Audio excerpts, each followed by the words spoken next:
The 2023 Oregon legislative session has ended.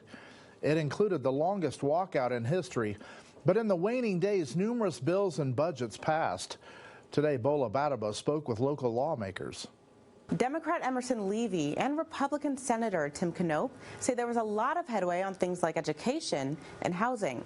As the housing crisis grows, they both say they'll focus their efforts on finding ways to produce more housing and reduce homelessness. On their 2024 income taxes, Oregonians will receive one of the largest ever kicker refunds, and it's going to be a credit on your taxes. Republican Senator Tim Knopp of Bend says the Senate achieved its biggest goal of returning a $5.5 billion kicker. Oregon House Representative Emerson Levy felt, despite the walkout, progress was made.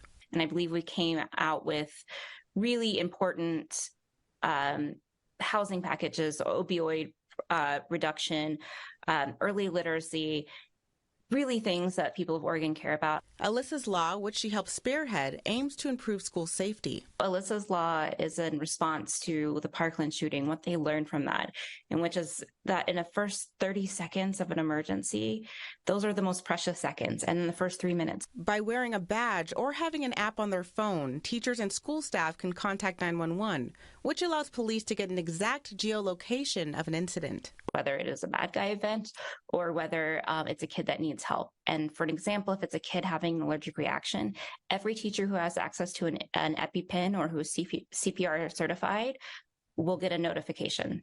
We extended the statute of limitations on first-degree rape from 12 years to 20 years, matching lots of other states. One effort to produce more housing, House Bill 3414B, failed. Why do you think it didn't pass?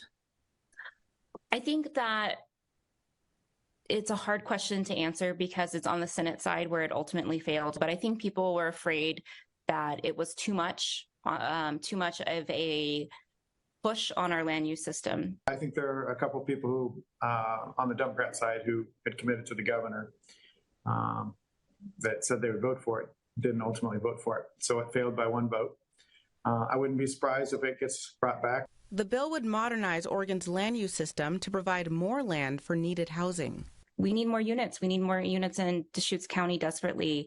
You know, our average house price is back over $700,000. We have to think in new and creative ways and be open to new ways of thinking. In addition to the new tax credit and Alyssa's Law, House Bill 2395, which will make the opioid overdose reversal drug naloxone more broadly available, and House Bill 2572, which cracks down on paramilitary activity, also passed. Bola Badabo, News Channel 21.